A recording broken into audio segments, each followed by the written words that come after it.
but want to go ahead and get started. So thank you so much for joining us today for this webinar about how to support VIP families through the holidays. We have lots of good tips, we hope, to give you some ideas, and we are excited that you're here. Feel free as we go along to put some questions in the chat, and as we get to the end, we'll go ahead and answer those. But right now, well, first off, I'm Carrie. I'm part of the team here at Nathaniel's Hope, and depending, I don't know, she's this way for me. I don't know which way she is for you, but that's Marie Cook. She is our co-founder and executive director here at Nathaniel's Hope. So I'm going to go ahead and turn it on over to her.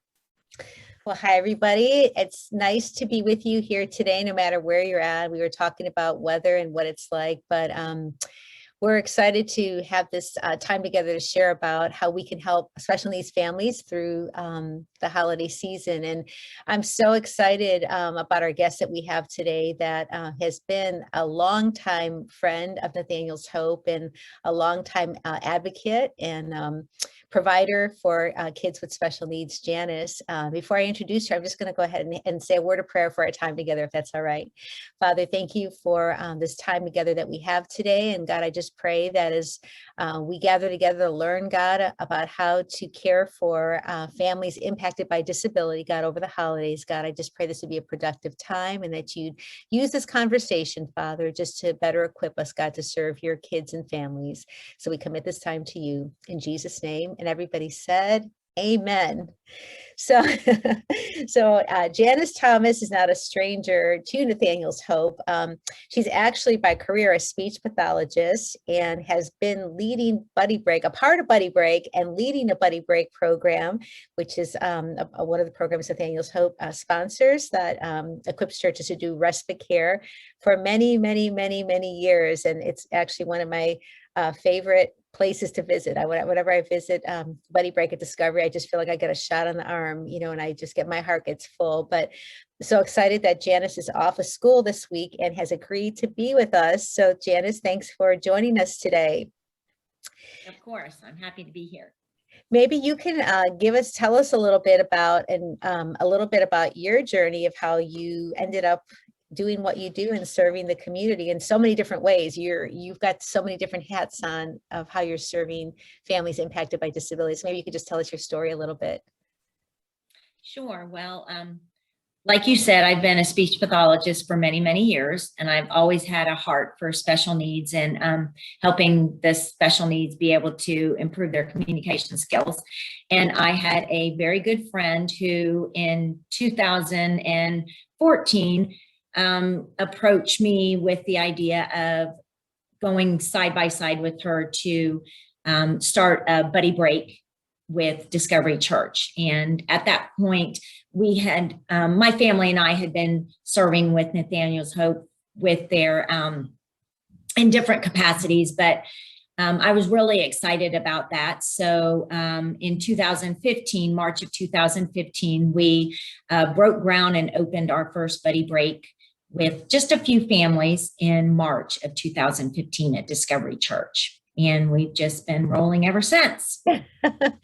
Well, we appreciate your leadership of that program, and you guys do an amazing job to serve families. And I know in that time, you've been walking year round with different types of families. And I know as we're kind of coming into the holidays can be happy times for people. They could be sad times for people. They could be stressful times for people. And in your experience working with families impacted by disability, which we call VIP families. So if you hear us say VIP kids, VIP families, that's our affectionate term to refer to kids with special needs and their families, because their VIP stands for people with value and incredible purpose. And so if you hear us say that, that's who we're referring to. But in your experience of serving this community, whether it's been in your career path, whether it's been like in the church or just in personal ways, why is this season a stressful time for VIP families? What have you found to be stressors for this community during the holiday season? Well, in particular, the families, the parents are stressed. they can be stressed in numerous ways. They might be just weary because they have more responsibilities on their plate. The finances can be especially stressful. The children, sometimes it's not necessarily a happy time for them, in particular, and the family and the parents as well. So where it may be for us that we are really looking forward to it, that's not necessarily always the case for the parents and the children. And then really unmet expectations where the parents may have some sort of expectation and or the child. And whenever you have unmet expectations, that can be especially stressful as well. And whereas sometimes with us, we're looking forward to that time off and that vacation, but sometimes the children aren't necessarily looking forward to vacation because it may be that they're not going to have their routine and or they're not going to be with their friends. And then of course the parents then are going to have that care 24/7 with those children. And in various ways it can be stressful for them. It may be behaviorally or just medically. So there's just a lot of stress that families go through during this holiday season. So I know that one song, it's the most wonderful time of the year, it goes to my head. It's not the most wonderful time of the year for families. And I know when we do this program called Nathaniel's Toy Shop, I've been shopping with moms before that have just broken down and cried in this toy shop and just saying, I know my kids don't care about toys. They're not going to even know that this is a present to them. It's not a joyful experience for them, depending on what their child's disability is. Have you seen that with families? Definitely. Kind of touching on that unmet expectation where they don't necessarily know the Christmas story. They may not personally be able to verbalize believing in Jesus. Santa Claus is a big thing to the family. Sometimes it's very scary, so they don't want to have anything to do with it. It's just the stress and strain, just overstimulation is just a big thing for a lot of our families. And so just all of that. Yeah, and I was going to say too that we see a lot of single parent families or a lot of broken families because of the stress that the disability has brought into the family. So you have a lot of very non-traditional family settings as well, and just the struggles that happen with that.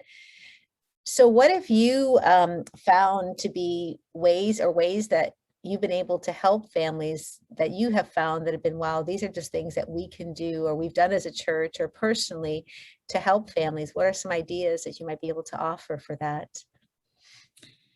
So because we've been doing this for a few years, we've tried different things. One of the years ago, one of the things that we had done was we had set up a room where we had a lot of different trinkets and things where kids could go and actually shop for their parents. And then we kind of wrapped up the presents to the parents because a lot of these kids can't go shopping. And like you say, they may be single parents. So the mom, there's not another spouse to be able to shop for them necessarily. So we've done that and that went over really well where the kids and we had, they were just inexpensive little trinkety things. And so we've done that. We've, for Thanksgiving, we, most every year we have provided a Thanksgiving basket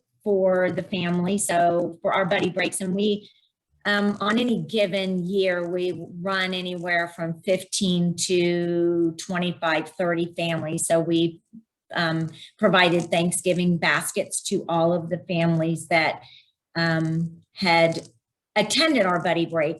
Then starting in kind of COVID, we've also started where we've sent out cards and gift cards to the families, even if they didn't attend. So anybody who was kind of on our roster, and we have about 40 to 45 families that have come through our Buddy Break. We've sent gift cards to them as well. And just a special note, just telling them that we're thinking of them, we're wishing them well. We know that it's a kind of a different time, and to reach out if there's anything that we can be praying for them.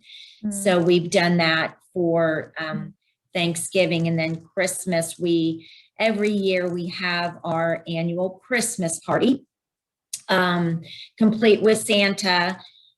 For Thanksgiving, you can see we do a pumpkin patch. So we have a photo op for Thanksgiving, and then we have a photo op for Christmas as well, because sometimes the families, depending on what their special need is, they don't get those opportunities for those photos and those family photos. So professional photographer that comes in for those two particular events, and each one of the families get a photo. And then for Christmas, at our party, we provide a gift to every child in the family. So even if they may have a teenager in the family, and typically they just want gift cards. So the teen, whoever it is, if it's a child at any age in the family, they get a gift from us, because many times those siblings, they need that TLC as well. So we do that. And then if the families, because we have to cap it for our party, we give every child that participated. So let's say in 2021, we had 30 families that participated, but we can only have 20 families come to the party. Those other 10 will get gifts from us. So we actually go out and we deliver the gifts to those other families that didn't necessarily get to participate in the party, because sometimes they have conflicts as well. So everybody gets a gift from us for those families. And and it's not necessarily the finances, but it's just that, we're thinking of you, we're supporting you, we love you. And sometimes that's all that mom or dad needs to kind of keep them going. Right. I was going to say, so I want to go deeper on some of these things that you mentioned. So I know, first of all, Thanksgiving, when you do the baskets, I know you've given baskets before. I thought it was really neat. Maybe you could explain how sometimes if the family says, I don't have a need, what you encourage them to do if they don't have a need for what you're giving them. Do you encourage them to give it to somebody else? You encourage them to pass on the blessing to somebody like that? Exactly. So yeah. So sometimes to give.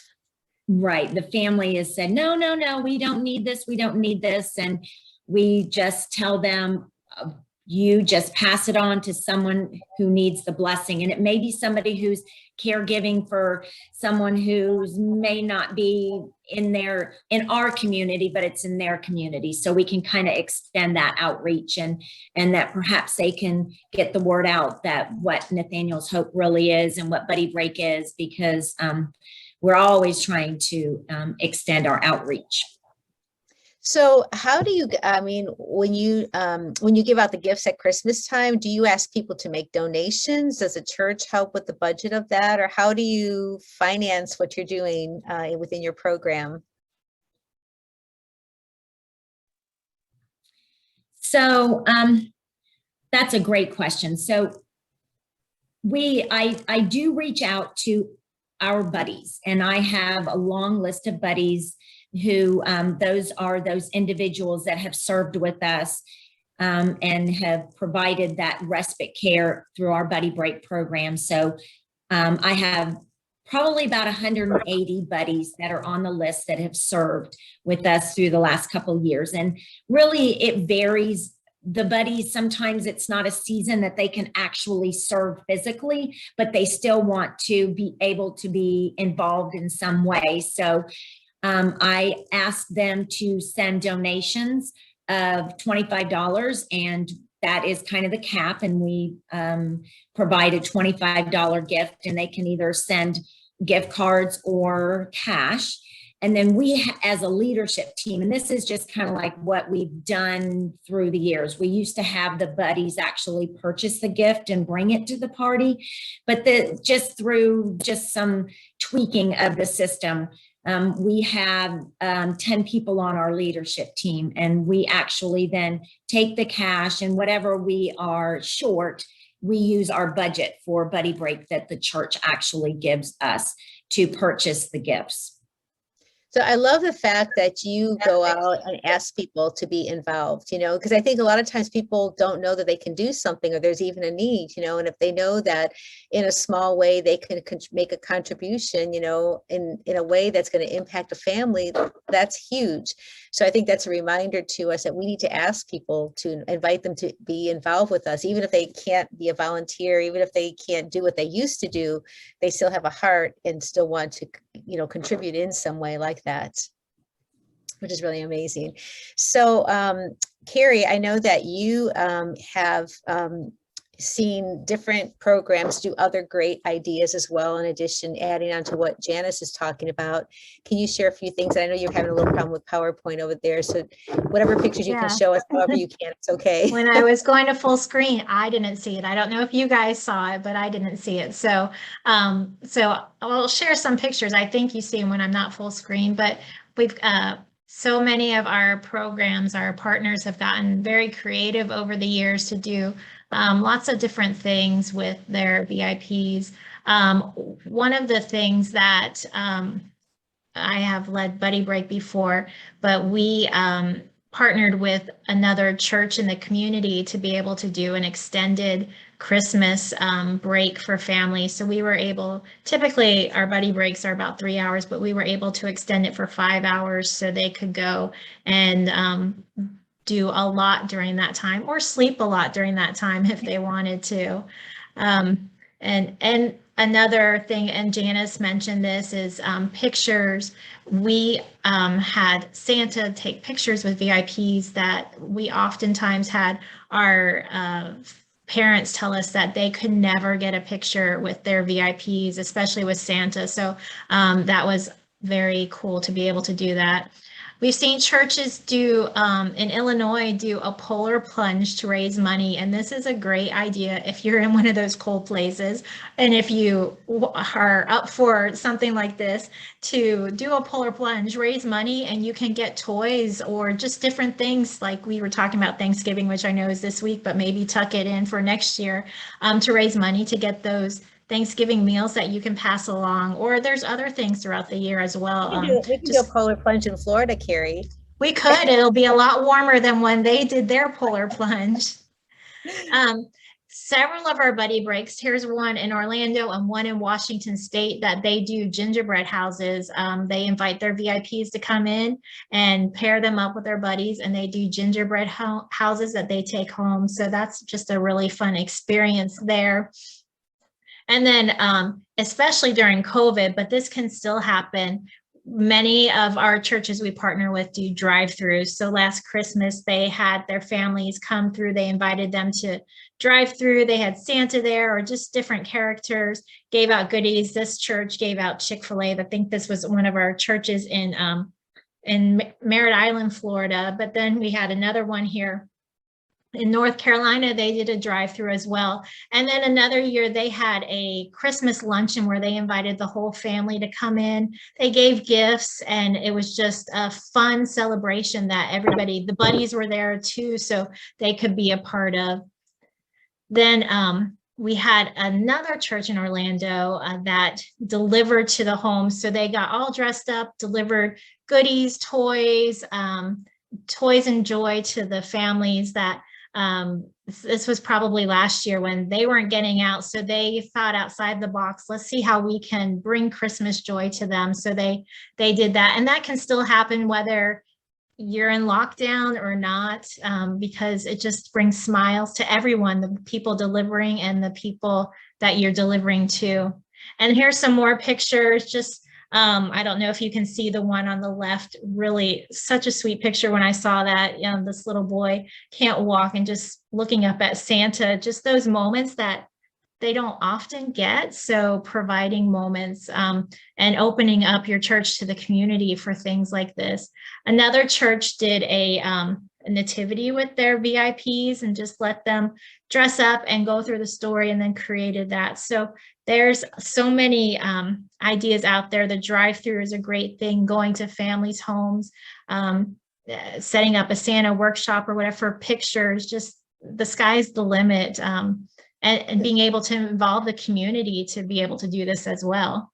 And those are, I was going to say, Carrie, those are great outreach opportunities too, to reach out to the community, to use this moment, to touch families that maybe, haven't experienced the hope of Christ in their life yet, and really what the meaning of Christmas is and everything. So it's a great missions outreach to communities. But I like what both of you said, creating special moments for families. And a lot of times we don't realize how well, a lot of us, I know, get caught up into life and the things we have to do in life, but even more so for VIP families that, so much focus goes on just daily existence, that creating special moments for them, that they can enjoy together as a family can be so rewarding, and just help give them such a boost, for doing that. But also bringing joy, like delivering joy. One of the things we're doing as Nathaniel's Hope over Christmas is we have something called Nathaniel's Toy Shop, and we are gearing to supply toys in Central Florida for 1,700 special needs families who are in need. And they don't have to be like in dire need, like, where they're bankrupt or anything, but just the burden that families face because of, having to provide for their medical needs of the child or their therapies, or just the additional caregiving things that they have to pay for. Or a lot of times, parents, there might be a huge population of single moms. And even during COVID, so many families have not been able to work. They've had to care for their kids.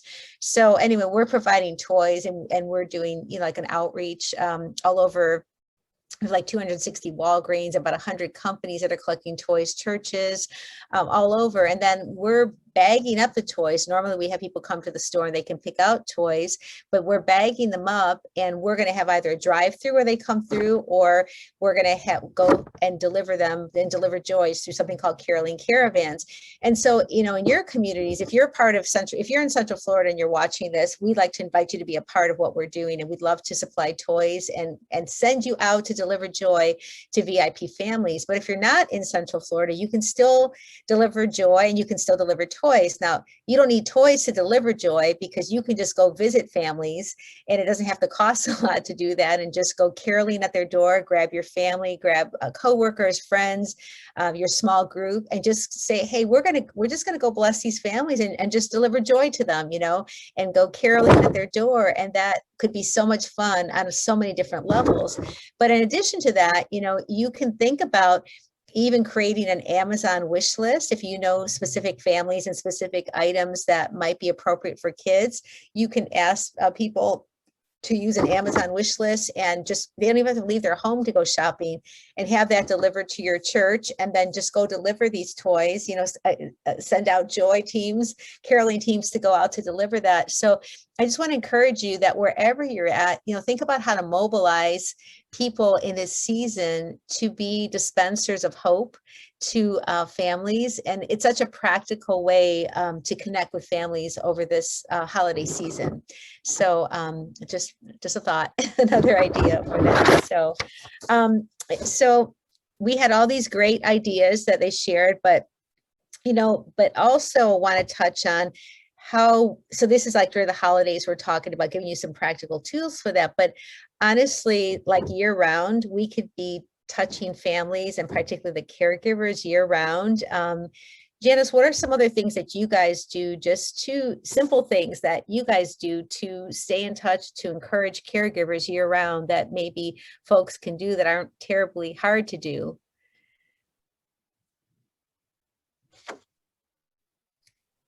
I'm wondering if she can hear me. Can you hear me, Janice? All right.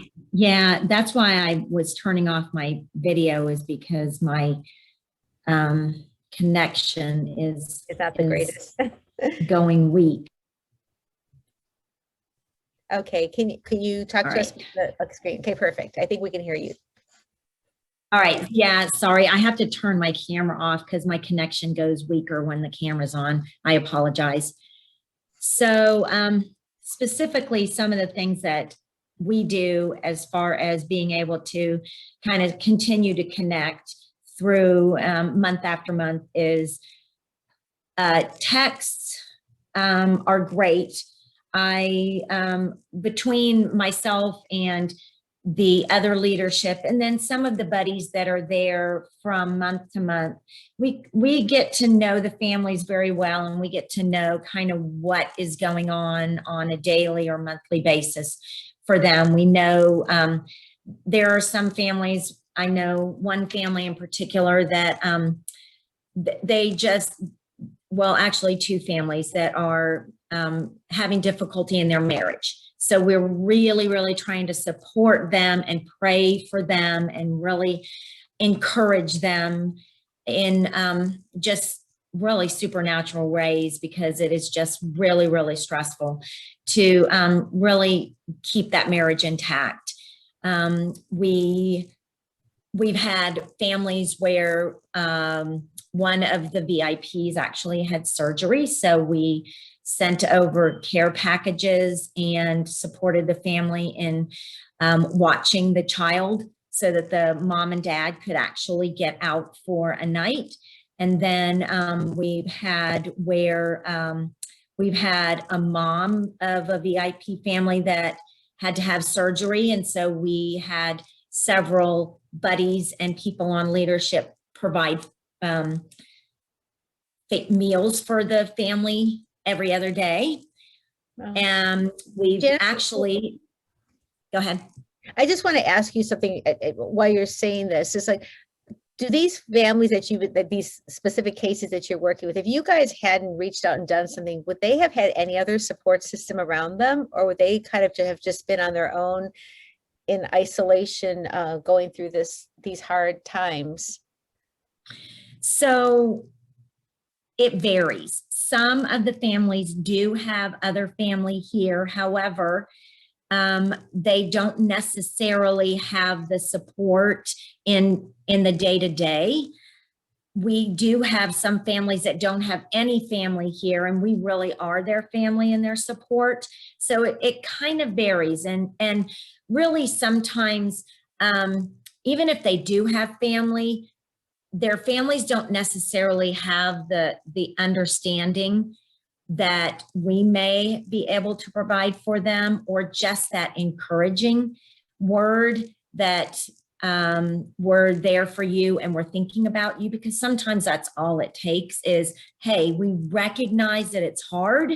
And sometimes when that's all we say is we recognize and we're praying for you, then we really see that encouragement. And many times the families, even the dads, they will reach out to me and share with me a special moment, a special something that the child said, a special picture that has really encouraged them and kept them going. Awesome. Tell us about your pen pals. How does that work? So really through COVID, when we couldn't stay connected face to face, one of my leadership started to each month, she went to the dollar store and bought a box of, cards, and it wasn't a lot, but she was sending a card to every one of the families each month just to say, hey, we remember you, we love you, we're praying for you. And then as that kind of developed, we saw, the families were just so grateful for that I thought to myself, we have a lot of buddies that they can't necessarily serve with us every month. However, they want to be involved some way.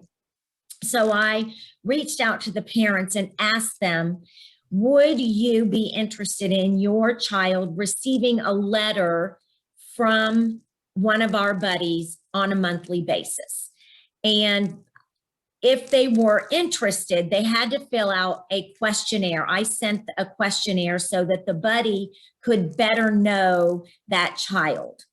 And we really are only doing it for the VIPs at this point. So, and I made it clear that the buddies were not necessarily going to get anything back.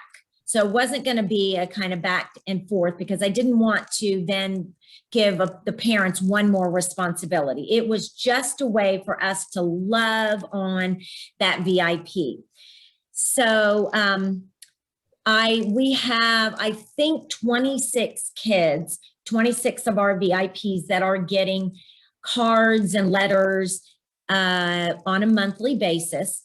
If it's their birthday, they may get a birthday card, and it's all dependent upon what the buddy wants to do. Sometimes they give them gift cards. Sometimes they've gone and provided a present. None of the families know what each of the others are getting. It was just a way for another opportunity for the buddies to be involved, because I have a limited amount of time. I can't be everything. However, I've got lots of ideas. And so I try to reach out and try to get all my people to be able to, if it's within their wheel well, if they think that this is something that they could bless someone with. And I had more buddies step up than I actually had parents that were interested, because the parents did have to fill out the questionnaire. I did want them to actually have to do that. So it has just been so super exciting thing to see these families, and these kids love it. I have these moms say and dads say the kids just run out to the mailbox just waiting for that letter or card in the mail. And it doesn't, and I made it clear to the buddies. I mean, it didn't have to be anything elaborate, just a card. Just say, hey, if they knew they liked Thomas the Train, get a Thomas the Train Valentine for them, whatever. And it's just been a really nice way to bless the families as well. That is a great practical idea, Janice. And, honestly, even if you don't have a respite program, and it's just like, that there's people in your church or in your community, in your life, just taking time to care, like it's just stopping and taking time to care for this community. That's an amazing thing. So while I wanted to mention that if you have any questions, to go ahead and type them in the chat. And there is a question. Somebody's asking, what are some of the questions on the questionnaire that you had asked? So some of the demographic things, like their date of birth, so that they knew, because the buddy didn't necessarily know the VIP, the child, personally. I did ask if they were verbal. I did ask for their diagnosis so that the buddy would know kind of what they were dealing with. I asked what their favorite food was, their favorite games were, their favorite television shows, what brought them the greatest joy, what brought them the greatest fear, what their greatest fears were.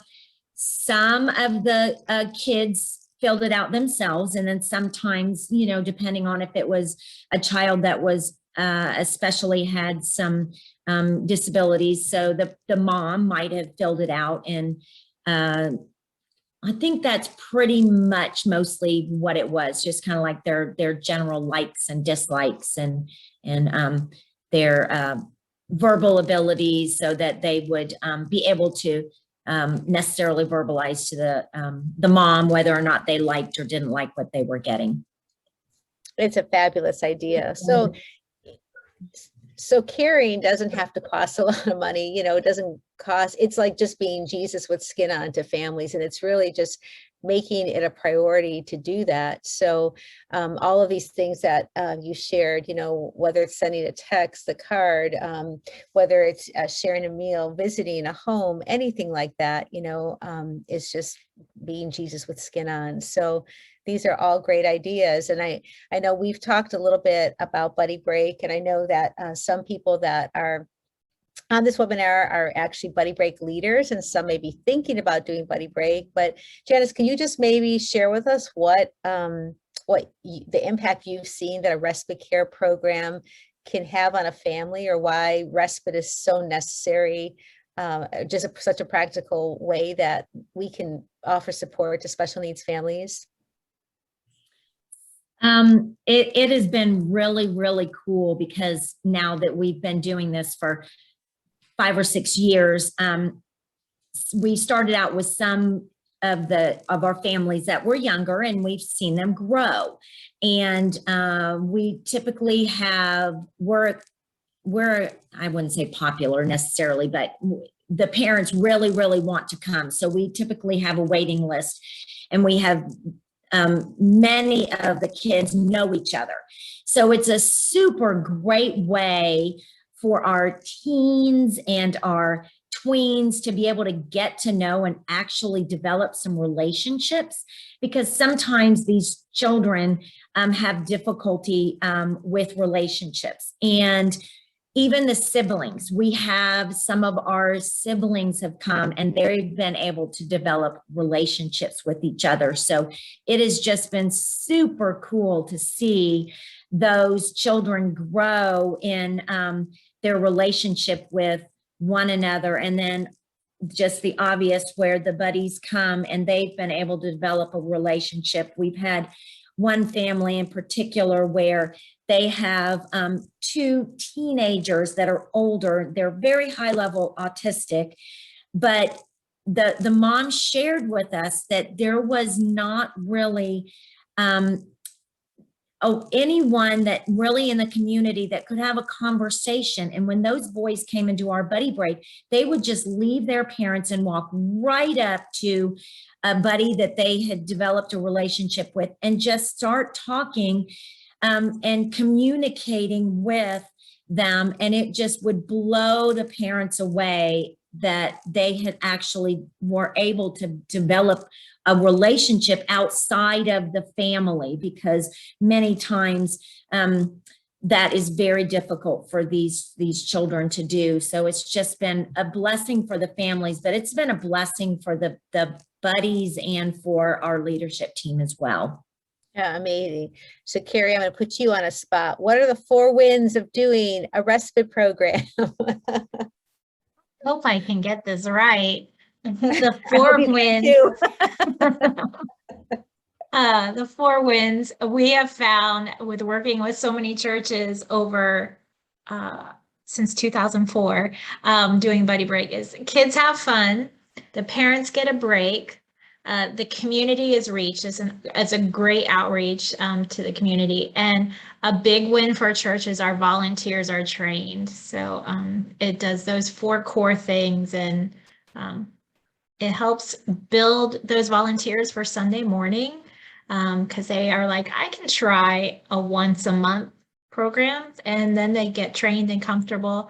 And then as far as an outreach, you are giving a cup of cold water, meeting a practical need of families that might never come to church otherwise. And of course, giving the parents that break that they so desperately need. So Mhm. anyways, if you don't currently do Buddy Break, we'd love to talk with you more about that. And you can email buddybreak@nathanielshope.org if you'd like more information. And our training is online on demand. And so, which Carrie says online is on demand, but it's, but you can train you and your leadership team can train at your own convenience. And Carrie, who's here, is a coach, and she'll help coach you along as you start a program. But I would just encourage you that I would encourage you to consider doing respite, because it's just such a great way to introduce ministry to the special needs community into your church, and to take people who know nothing about disability and to get them trained. Now, Janice, I know you, I mean, obviously you are very well equipped as a speech pathologist, but your buddies that serve, do they have to do special ed degrees, and are they coming in with like lots of experience prior working with kids with special needs? Oh, no, not at all. If they just have that little tug at their heart and they make that first step into the door of the church, we just really, really are so accepting of them. And they come in, they first get a kind of a look in terms of being trained. They get to participate. They don't necessarily get set up one-on-one with the child, but they just come and they observe, and more often than not, they just feel that complete blessing. And then we do our very best to train them and get them well equipped, that they feel comfortable. And I'm really, really careful at talking with the buddies, kind of getting their comfort level. So maybe they want to be paired the very first time, that they decide that they're ready for a child, that maybe they'll be with a sibling if they don't want to be with a special needs child. And then really they get a quick comfort level, and they realize that there's really nothing to be, quote, frightened of, and they are well equipped to be able to just love on and play with the children at Buddy Break. It's really just getting over your fear, right? I mean, anybody Definitely could be trained. It's getting over your fear and getting comfortable, because you're afraid of what we don't know. But as you spend time with people, then you get to know them. So, well, we are coming to a close here. If you have one last question, please go ahead and put it up. But otherwise, Carrie, I'm going to let you wrap this up with us here. Thank you for being with us today. Janice, thank you so much for taking your time. You've got this day off, and you are here sharing the things that God has done through your life and caring for this community. So thank you for being faithful, and thank you for sharing so we could learn together today. Thank you so much for inviting me. Awesome. Well, if you have any questions, you can go ahead and put those in the chat now. While that's happening, we do want to give away one Buddy Break training. We'll have a January date scheduled here soon. So if you are wanting to join us live online, you can do that. But I have my list of names here, so I'm going to pull one from my names here to be able to win that. So I feel like I need a drum roll, but because I don't have my spinning wheel set up with everything going on. All right, so the person today that will get the BLT Basic Leadership Training is Irene Brunke from Manchester, Missouri. So Irene will send you some information how we can get you set up with that. All right. And so what you're talking about, Carrie, is that she can come on live for one of our 6-hour trainings, which will train you how to do respite care. And that'll be our live class in January. Yep. Our in-depth Buddy Break training for respite. Yep. So, and if anybody else is interested, we'll send out some information too. But if you are interested in getting respite started, or just checking it out, we have some options you can join as well. So we'll send that out to you. Awesome. Well, good. Well, it doesn't look like there are any other questions. If you do have a question later, you're like, oh, I forgot, please feel free to email buddybreak@nathanielshope.org about anything we talked about today, or about special needs disability ministry in general. We just want to help however we can. So we're here to do that. But I think that's it. So thank you for joining us, and hope you all have a very happy Thanksgiving. We'll be in touch soon. Bye-bye. Bye.